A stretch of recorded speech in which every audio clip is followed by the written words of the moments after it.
Ó, te átkozott némber! Már megint elfelejtette ellátmánnyal feltölteni a hűtődobozt. Na, de most megkapja ez a... Pakalma! Hát ide figyelj, te... Ó, te jószagú! Nem kell így megrémülnöd, Stewie. Amit láttál, az valójában egy nagyon szép dolog. Nyilvánvaló, hölgyem, hogy nekünk teljesen eltérő a szépségről alkotott képünk, aminek szemtanúja voltam, ijesztőbb volt, mint egy lepratelep. Stewie, az anyukák és apukák szeretnek ilyen módon ölelkezni. Sőt, ha már itt tartunk, te is így készültél. No, ez egy aljas hitvány hazugság. Undorító propagandával akarsz győzködni? Takarodj, te álmogasszony! Jól van, kicsi szívem, hozom a macikádat. Öj.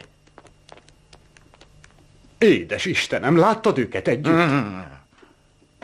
Tudod, a kád, amiben pancsizni szoktál? Már abban is csinálták. És ha hozzáadjátok a jobb háromszög lemért szögét, akkor végeredményül... Ide figyelj meg! Legközelebb most ki a kádat, ha borotválkozol. Tiszta szőr a lefolyó.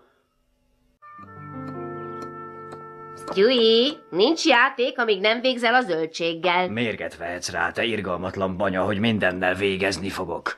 Veled együtt. Brian, tudod, kicsit aggódom Peterért. Múlt éjjel arra ébredtem, hogy a hangya focit nézi. Ne aggódj, fel fogja dolgozni.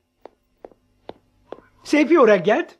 Na, mit mondtam? Peter, az meg mi a hétszentség? Ez az én kedvenc tévés családom, Griffinék. Péter, ne ijesztges, még azt találom hinni, hogy elszakadtál a valóságtól. Oncsé, megnézem, mi megy máshol. Peter! Vigyázz Stewie-ra! Ott maradsz.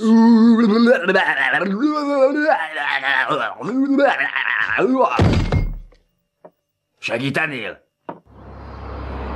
Meg kell találnunk apádat, Chris. Ma nincs jól. Eddig nem ismertem senkit, aki megőrült volna, kivéve a láthatatlan barátomat, Schwarz ezredest. Ezzel minden műsort fogni tudok. Pletyka rovat, boldog békeidők. Jé, Eurosport! Ez az, bejön a Viva is. Apa? Meg, mit csinálsz a Safety Pro gimiben? Nem jutott több vendégsztár a 10. évadra? Apa, mi a fenét csinálsz itt? Menj már innen, már így is teljesen ki vagyok rekesztve. Emlékszel, mikor be akart csempészni a Vidám Parkba? Egyet kérek. Egy pillanat, a segge épp tüsszentett, és a lovak nem beszélnek.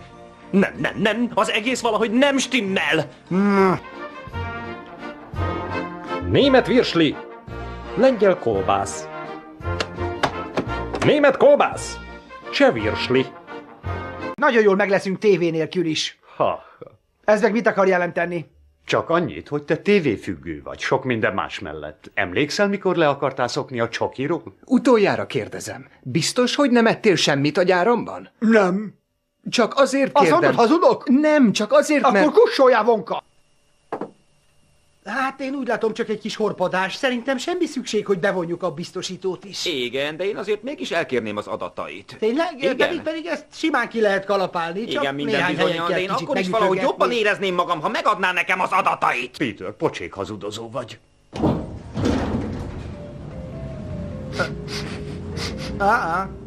Ez maga volt. Perverz. Jaj, ne szállj el magadtól, Muci. Vegyünk egy cicust. Látjátok, Stewie bezzeg veszi az adást. Én nem tudom, Peter. Lois, higgy nekem, hozok egy aranyos kis cicát, és már is minden gondunk megoldódik.